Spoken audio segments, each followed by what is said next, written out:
Welcome to this week's edition of the Belau Report. I'm Jane Belau, and our guest, I'm going to reintroduce Senator David Senjem, who's been a frequent guest on this program. And David, I'm going to let you introduce the project you're going to talk about, but more importantly, introduce Dr. Sabina Engel and Dr. Harry Lehman. Yes. Well, Jane, thank you so much for having us today. It's really a pleasure to be here and to talk today about something that's frankly critically important to our state, our country, and will certainly be to our community as we go forward. And that's the whole subject of energy and energy transformation and how we do energy going forward, because we're at the point in our energy cycle, if you will. I just saw a slide 2 days ago where 70% of the energy generating utilities in Minnesota by the year 2040 are going to be obsolete and no longer going to be used. And so what do we do? Where do we get all that new electrical capacity? And do we do it the same old way, or do we look different directions? And so that's one of the big challenges for all of us, and particularly those of us in state government, to think about. And so going forward, that will certainly be a Minnesota issue, along with, of course, a lot of others. But so along the way, I've had the opportunity to be involved in something called the German Energy Policy Exchange. And that is out of the University of Minnesota, sponsored by the German government. And the director of that sits to my right, and I'd like to introduce her. She's Dr. Sabina Engel. And Sabina, she is part of the Institute of Environment at the University of Minnesota, and she is the program director for the International Energy Policy and Cooperation section of that institute. And then to my right is Dr. Harry Lehman. Harry's an individual that I met in Germany perhaps 5 or 6 years ago, and is a frequent attendee and presenters at our policy exchange programs as we've had them in Germany. And frankly, he's been to the U.S. I think a couple of times. And Harry, I may be overstating this. I don't think so. I think I kind of describe Harry, if you're going to put 5 people on the world stage to talk about energy and energy transformation and where we're going, I think Harry would probably be on that stage. And Harry, by title, is the Director of Environmental Planning and Sustainability Strategies for the Republic of Germany. It's a big deal, and he's an important person. So with those introductions, we're just going to talk about energy today and where it's going. Now, is this a unique project to Minnesota and Germany, or is it other states and Germany? We have also programs with other countries, but inside of the United States, it is unique with Minnesota. We have also cooperation with Japan, we have with Canada cooperation, but inside of United States, Minnesota is the state we are collaborating. Okay. Dr. Engel, you have responsibility for several coalition projects on energy and climate and weather through the university, right? I do have responsibility for these exchanges with Germany, for Minnesota with Germany. So as Senator Senjem mentioned, about 6 years ago, we started an energy policy exchange between Minnesota and Germany. Senator Senjem has been on a number of delegations. I don't think I reveal any secrets when I say that when he first went, he went as a skeptic. Let's see what the Germans are doing. The Germans had just started on what is called the energy transition, and it's essentially a global transformation of the economic system that supports a highly industrialized society from fossil fuels to renewable energy. And the objective is Germany, with its energy transition, established a long-term objective. By 2050, 85% of the electricity that powers Germany's economy, a growing economy, will be provided by renewable sources. So no more coal, no more fossil fuels. How are we going to do this? The challenge is, when you look at the system currently, we're not there yet. Right now, Germany is at 34% of renewables in the electricity sector. So we've done this policy exchange for 6 years, and in about year number 4, the delegations from Minnesota said, what you're showing us is very interesting. We wonder, does this have a place in Minnesota? Can we see something like that happening in Minnesota? Because when we are in Germany, we look at communities, small cities, medium-sized cities, large cities, rural areas, and all of them seem to be doing the same thing, and it seems to work, and it's economically beneficial for these communities. So let's see if we can do something like that in Minnesota. And that led to the second exchange, and it's called Climate Smart Municipalities. Okay, This is where Minnesota and Rochester in particular are involved. Okay, I'm going to bring our audience in and up to date on this topic so they can see the relevance to what's happening outside. And Dr. Harry Lehman, you have already told me, I was going to say lectured, but you really haven't lectured, told me about the difference between weather and climate. Yes. And we all know from reading our daily newspapers that there's lots of controversy about is there not climate change? Is there not weather? And if it's supposed to be getting colder, it really seems like it's getting warmer. And you said that's the difference between climate and weather. Now, please tell our viewers where this controversy is a fact and what we can do about it. Climate is an average behavior of the globe over years, decades. So you look into the average temperature and the change over decades. Then we have weather. Weather is daily, it changes, it has seasons and all these things. Climate and weather are connected, clearly. If climate changes, then weather will also follow. Let's take an example from Europe.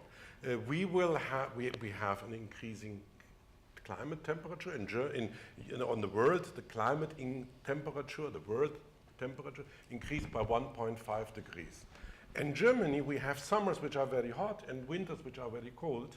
And we have also times where there's a lot of storms and rain.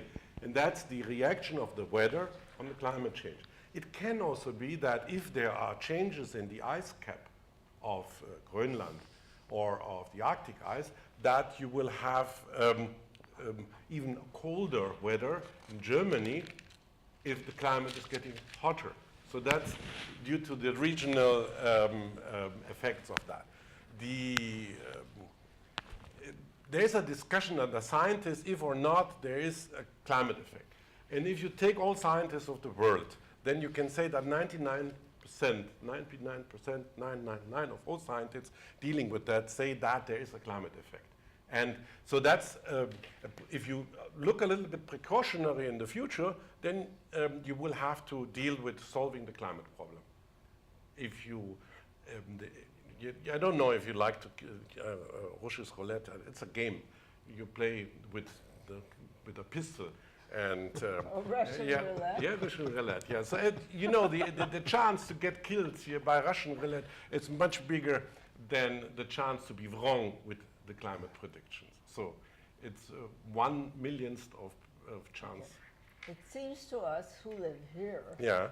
that the summers are hotter and now the winters are going to be colder. Yeah, that's logic. It's But system behavior. that's weather. Yeah, that's weather. But it is a reaction on a climate that the average goes up. For example, we are in this year in Minnesota, as I know, was a very warm year. The average over the whole year was warmer. We even had days, weeks of more of growth of the plants and all these things. And that is a sign for a higher climate, a higher temperature by weather due to a higher climate. Sorry that I mixed that. And that's the situation. There are also regions in the world where it's getting colder by weather, not in average. Let's take the Alps, for example, in Germany. What you have is that you have very warm summers. That means that the glaciers are disappearing. But on the other side, you have very cold winters with a lot of snow there. So that's the extremes are going up. And that's the behavior of such a complicated system like our Earth. And we know, as we have looked into a lot of these computer models and all this data, historical data, we know that we are not allowed to increase the average climate temperature more than 2 degrees more. If we do that, then we will have huge impacts on nature. Forests will disappear,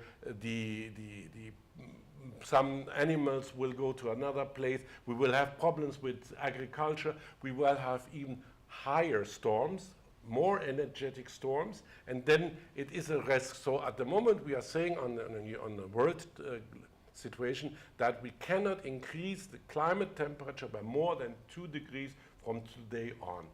And this can be prevented by changing completely from fossil fuels and from to renewables and energy efficiency. That's the way to get out of these problems. Is Germany in the same latitude and longitude as we are in Minnesota? No, we are a little bit more north. Okay. You are the same height of Italy. So it's, yeah, but why? Well, the reason is I want you to tell us what you're doing in Germany and then how it applies to where we live. In Germany, we started 20 years ago a so-called Energiewende, energy transition. 3 reasons. One reason was that's a technology of tomorrow. We are an exporting country, so we will have to do that. Second reason is we expect, and it happened until now, that these technologies, renewables, energy efficiency, are cheaper than others. And last but not least, also climate change. It's, and the climate change makes the goals. So the goal of decarbonizing German society means that we have to lower the greenhouse gas emissions until 2050 by 80 to 90%. That means we have to be in electricity, in the car sector, building sector, not only the chemical industry, steel industry, cement. And all that started, and we are restructuring completely our economy. And trying to build up an economy, an industrialized country, which is greenhouse gas free, more or less. So. Chancellor Merkel, you said, Yes. is a physicist. Yes. And is she committed to the concept of the changing climate? Yes, she was the head or the chairwoman of the 1992 climate conference in Bonn. And since then, she is committed to this problem, and she's even open to discuss with all these coal guys and the miners and, you know, the people who are always against everything, and she is committed to that. Also, the Ministry of Economy is committed to that, the Ministry of Environment clearly, and others also. There is a discussion how fast, who is the winner, who is the loser, do I want to have bigger utilities or decentralized electricity, but there's no discussion if or not, there's only a discussion how to do that. Okay, our outgoing president has been taking leadership in the Paris Agreement. Yes. And you're saying that that's not a revocable. Yes. It is. It is not revocable. Yeah. Okay. The reason was in Paris there was the treaty had went into action when 55% of the countries and 55% of the emissions of the world signed the treaty. And in October, 55% was reached. So in November, in the first week of November, the treaty went into into effect. Okay. What would be the impact of that treaty on the United States? In principle, it is expected from each country to develop its own strategy to decarbonize its economy. Every country has to do that until the next 4 or 5 years. Then there will be a meeting again where the countries negotiate who is going faster, who is going too slow, and that. But the overall goal is that we decarbonize our society in the next 4 or 5 decades. You're decarbonizing it so that you can turn to renewables. Turn to renewables. Such as wind. Wind, photovoltaic, solar thermal, architecture, then bioenergy, hydroenergy, geothermal, and yes, it's always 8. concentrated solar power. It's in California they have some installations about that. So these are the 8 technology, and not to forget efficiency, because efficiency is also very important. In an average German household needs only half of the electricity than an average American household. So why produce very complicated electricity if I can spare that without losing life quality? Okay, so in Germany, how far are you along with reducing the carbonization? We will reach until 2020. We will, compared with 1990, we will go down by 40%. So the goal of reaching 40% lowering the greenhouse gas emission until 2020 is our first step we have done, and we will reach it in 2020. 1 or 2%, I don't argue that. It's 40% down. And your goal is? 80 to 95 until 2050. That's half of the way we have gone. And the second part of the way, in Germany, we like football, we Halbzeit, you know? It's now Halbzeit. We have to go into the second half of the game. You talk about the evidence of the climate change. Yes. So how long will, if all the parties of this agreement reduce their carbon as much as they plan to, Yeah. how long before you can see that evidence in the climate change? The climate change is there. It's happening already. And if all parties go with their goals, then we will solve the problem of mitigation in this century. That's really a project of the next decades until the end of this century. It's nothing which happens very fast. But to be clear, for countries, that's a market. Last year, the renewable energy market worldwide was the biggest investment place. Countries like China are entering it. I even have seen Rochester in Japan. I was in Japan. There was a conference about energy transition in Japan, and there was someone presenting cities of all over the world, was presenter, and one of the cities which was presented by Christine Linz from the Renewable Energy Alliance was Rochester. So it's you have a huge amount of cities going into that, and a lot of states also. California has raised 50% goal. If you go to North Rhine-Westphalia, they have, which is a state in Germany, has raised a 120% goal. So they want to be, it's an old coal land, now they want to be the state which delivers the most energy to stay as an energy country. If the climate reduces the average temperature more than 2%. No, it goes up, the climate. The temperature goes up, it doesn't reduce it. Climate changes more than changes, 2%. Yeah. What will happen? More than that, then we will have more floods, we will have change of the agricultural system, there will be risk for the agricultural production, there will be also glaciers going away. We expect that the ice system, we don't know it, it's a tipping point, at the Greenland ice could melt, and if the Greenland ice melts, then we will have problems in Europe because the Gulf Stream, which heats up Europe, will be changed. We leave the area of climate of the Earth where we are adapted to living. The humans have, the last 20 years were very nice years. We had more or less average equal climate. If we go to other climate, then we will have huge impact. The sea level can rise 1 meter, 2 meter, I don't know how much, because the numbers we haven't yet done this with the world. So, but even 1 meter, if the sea level rises 1 meter, talk about London, talk about New York, talk about New Orleans or something like that. What happens then if the sea level is 1 meter higher? Then we have huge problems on all coasts, and that's the most optimistic expectation about sea level rise. If you have 5, 8, 9 meters, then parts of the world are inhabitable. But that happens after 2 degrees. And that's the reason why all these countries agreed to stay below 2 degrees. Okay, Dr. Engel, you have several projects that are sub-projects of this in Minnesota. coalitions of different cities and communities. Can you tell us what the goal is?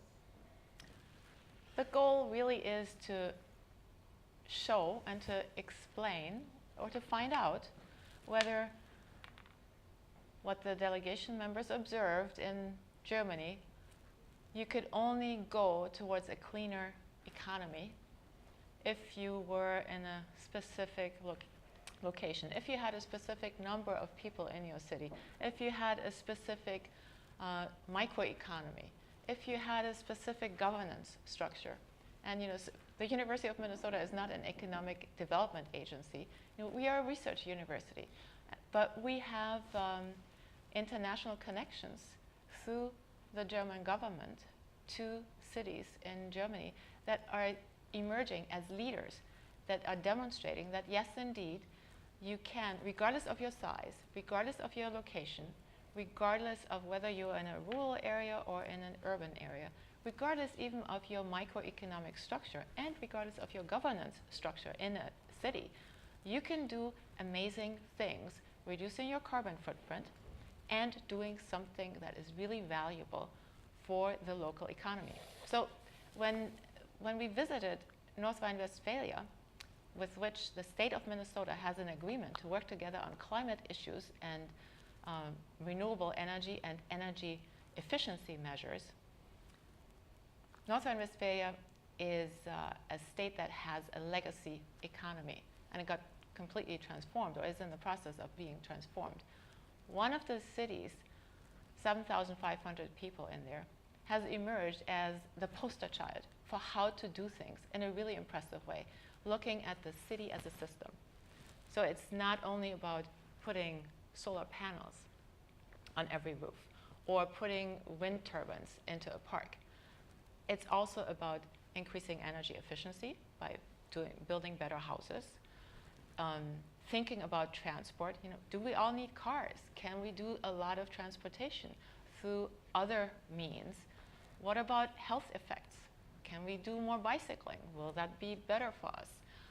So it's a systems approach. And this small community of Saarbeck has shown that you can do it. It's partnered with the city of Morris now.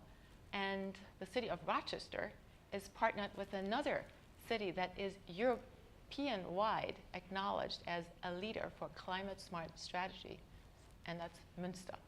So there are great opportunities there, and we want to show that if we can be in the leading cohort in the United States with a group of cities, this contributes to Minnesota's stature. It's good for the economy, and as Dr. Lehman mentioned, the Paris Climate Agreement was also fostered by lots of companies. The business community really supported this kind of movement. So when you ask business leaders, they have no doubt about why this is necessary. It's about innovation. It's about mitigating the risk. It's about figuring out how to address the fact that elsewhere in the world, not only in Minnesota, not only in Germany, other people also want to enjoy life with the amenities that we have here in the United States. Okay, Senator Senjem, as a Republican senator, you're one of the leaders in the big legislature. Are the legislative leaders convinced that the climate is changing, as Dr. Lehman said? Is the governor on board? Tell us what the elected people are thinking. Sure, and I think the governor would say yes, he believes in climate change and so on and so forth. As far as the legislative leaders, it can get a little partisan that way, and I think by and large, and I'll just kind of speak for myself. Sabina Ingalls suggested maybe early on I was a skeptic. Dr. Lehman's actually, one of the world's experts, and he got into his conversation about climate kind of from a scientific perspective. Most people in the legislature probably don't have time to get into the science of climate change and understand it. And we also know, frankly, that while there are some people over here on climate change or some people over there that would suggest that it's not happening, and so on and so forth. And so how do I come down on this in a more simple sort of way that I can understand? And that is, it's ultimately for me this simple. You know, I don't think we have to rush forward with great speed in terms of this, but I think we ought to move forward. And the idea of a clean earth, I think we all can agree on. And for me, the idea that we take from the earth, whether it's coal or oil or natural gas, and burn it for our energy purposes, and that's what we do. I mean, that there's an infinite supply of that, and I'm convinced personally that we can burn it faster than we can than the microbes can manufacture it. So if that's the case, why don't we begin down the journey, if you will, of coming up with ideas, whether it's renewable or anything else, to use less and less of that fossil fuel. It just kind of makes sense. It's what we might call earthly stewardship. I think we need to be stewards of our earth. Who's going to live here 1,000 years from now, and what are they going to have in terms of energy supply if we burn it all up? And maybe it's 5,000. I don't know, but the Earth's going to be around a lot longer than all of us. We need to take care of it. Dr. Harry Lehman, Yes. if you were to give advice to the state of Minnesota right now to stop, I don't think you can reverse the climate change, but to stop the 2% that it's working toward going up, what would it be? What should we do? You're helping educate us because you're telling us about these things. But what would you say, these 4 things that you have to do? Innovation, creating markets for new technology, which is efficiency and renewables. Third is getting the cities moved, because in the cities you can do the change faster than if you do it top down or whatever. So the cities are the actors of the future, because if they go into a better life, then they also have a better situation in the cities, what makes the cities more attractive. And the fourth thing is that the industry, the economy, all the people producing things in Minnesota should be also part of the game, and be patient. There you go. Judge, I would just add a fifth one because of the remarkable nature of our University of Minnesota. I think continuing research into new ways to provide for these kind of energy. Yes, it's just absolutely key. And okay. if I may chime in on that, the innovation aspect is also that we need to think of how to connect the system, how to think in a comprehensive fashion, so that we're not just thinking in terms of electricity generation, but also in terms of transport. And how do we live? How do we move? What do we all need? Cars. So, what materials do we use for building our houses? Okay. So it's all of these things together, and we don't have the answers to that yet. We have 1 minute and 30 seconds left of this whole half hour. And what would your last words to this viewing audience be now? Be optimistic. Be optimistic that we can save the world, stewardship, the world, whatever. And that's it's my way, seeing it optimistic, doing things, and I think Americans are good in doing things. All right, and Dr. Engel? I also agree with that. We need to be optimistic. We need to count on the creativity of people in the cities.